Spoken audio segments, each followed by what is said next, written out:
today with Dylan Vitone, who's an assistant professor in the College of Fine Art at Carnegie Mellon University. And Dylan is one of Pittsburgh's most exciting photographers and somebody who's had a long association with Silver Eye. So I'm really glad to be here today to take a look at your work. Thank you for coming.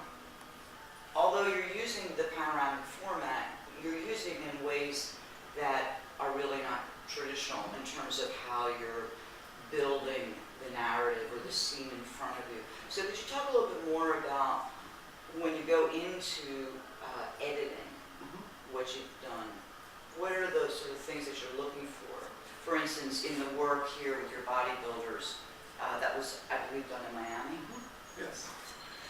I'll put together panoramas a whole lot of different ways, and so sometimes I'm interested in the narrative of the space. So how people are moving through that space, and there'll be shifts in focus. So, when you enter any kind of room, you'll see something interesting over there, and you'll look over there, and then you'll see something interesting over there, and you'll look over there. And then, so there's like shifts in focus that will kind of move you through the space.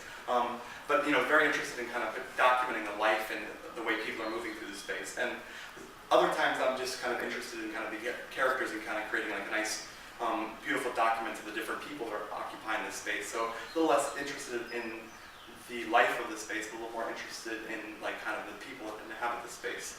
And so, whenever you approach a photograph,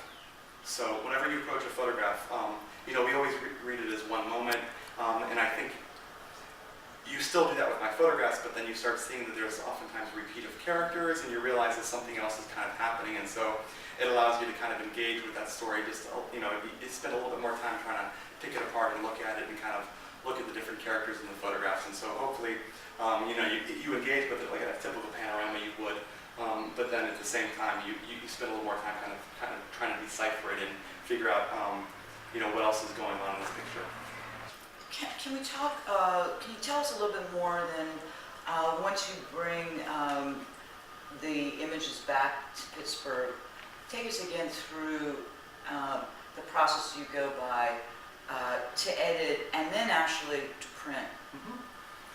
Yeah, so, like I said earlier, I'll have a whole lot of different options for that scene, and a whole lot of options for that scene, and a whole lot of options for that scene.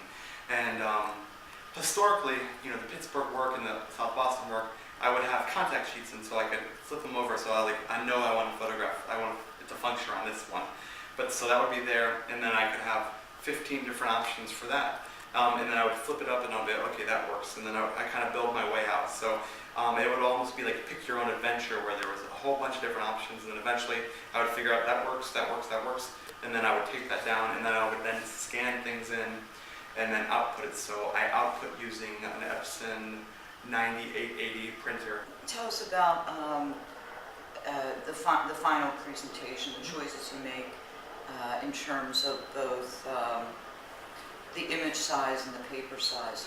How long do you like these to get? Generally they're around 7 to 8 feet, and the size, they're not super tall. They're usually about 10 inches tall by 6 to 8 feet long, and I find that that's reasonable as far as shipping goes, and it doesn't get crazy as far as framing goes, but allows you to then step back and see it, and then get a little bit closer and see it, like we talked about, kind of it functioning on different levels, and so the scale allows it to kind of do both of those pretty well.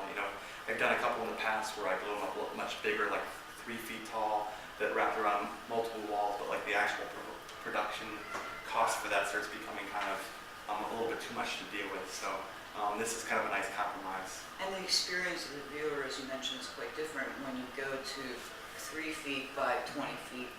Here, you still have the ability to move close, to see details. Whereas when you start, one of the things that strikes me about photography today, and I guess one of the biggest choices that photographers have, given all of the tools available to them, is making the right choice in terms of scale. And lots of photographers seem to me err on the side of grandiosity, of large scale, partly as a function of marketplace. This is what a lot of dealers want in terms of what they show, because in some ways it has the physical presence and might command the same price as say a painting or something else. And yet that's often not the right choice for that artist. And so I'm really impressed with the decisions that have gone in and to the size and focus of the work, and that you haven't sort of succumbed to maybe there have been pressures on you from your dealers to go bigger. No, I have the world's best galleries, and they're always kind of treat the work as the work and kind of appreciate it for what it is. There's been no pressure to do that. And I'm fortunate enough because it kind of functions safely in between those two different worlds. So there is a certain amount of gestalt to it when it's on the wall, because just the length of it, but it hasn't become too out of hand where you lose a lot of those little finer details that I think are significant. So I'm fortunate enough to kind of walk right in between those worlds. One of the things that's really fascinating about the work in this panoramic format is that when I look at it, that each sort of part of it seems to work on its own. In other words, we could take the first section or the middle section or the last section, pull it out, you could print it differently, and it would still have integrity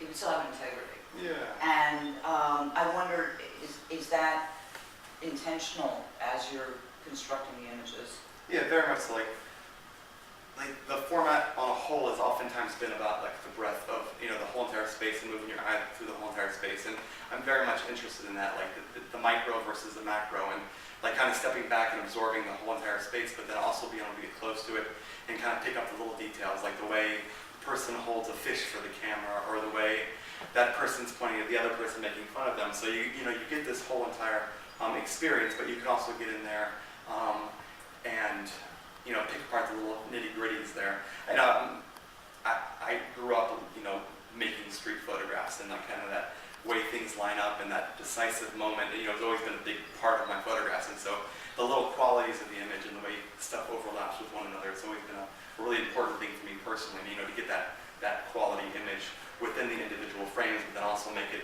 as a larger frame kind of be cohesive.